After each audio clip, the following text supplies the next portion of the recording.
my name is Ellie, and today I'm going to show you a super cool experiment that you do with ivory soap. It looks just like a white bar of soap, but something really cool happened. Okay, so what we're going to do in our experiment is we're going to take our bar of soap and we're going to put it in a bowl, a shallow bowl, and we're going to put it in the microwave. So now, when we put it in the microwave, what do you think is going to happen? Do you think it's going to float away? Do you think it's going to explode? Do you think it's going to melt into a puddle? Do you think it's going to turn to solid gold? What do you think is going to happen? So, I have my soap in the bowl.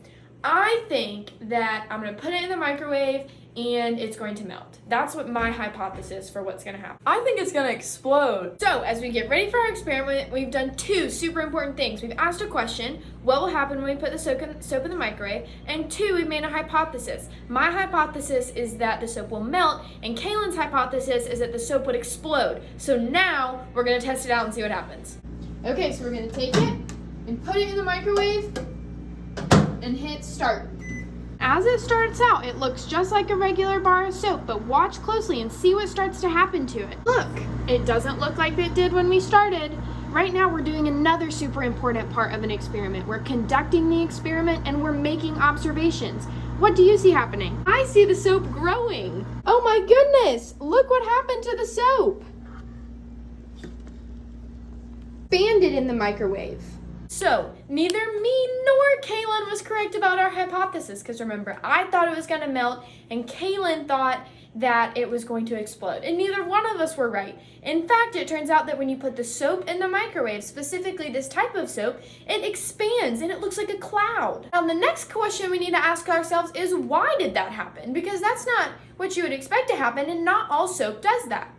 Well, the reason that the soap expands when you put it in the microwave is the same reason that when you take a bowl of water, it's full of water, and you take a bar of the same soap and place it in the water, the soap floats. The soap completely floats when you put it in a bowl of water.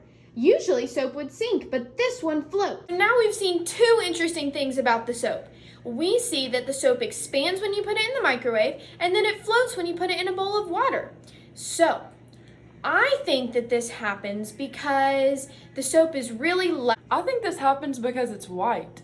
Well, actually, yet again, both me and Kaylin are incorrect.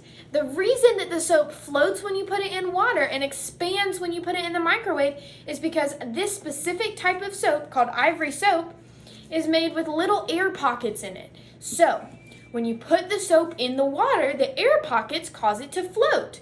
Similarly, when you put the soap in the microwave, those air pockets start to expand when they get hot. Therefore, the soap expands and looks like a white cloud. Well, I am so glad that all of you are here today for our experiment with the soap, and we talked about some super important things when doing an experiment. We talked about being sure to ask a question, make a hypothesis, conduct an experiment, and make observations, which are four really important things in doing an experiment. So, I'm glad you guys got to be here with me today. Bye!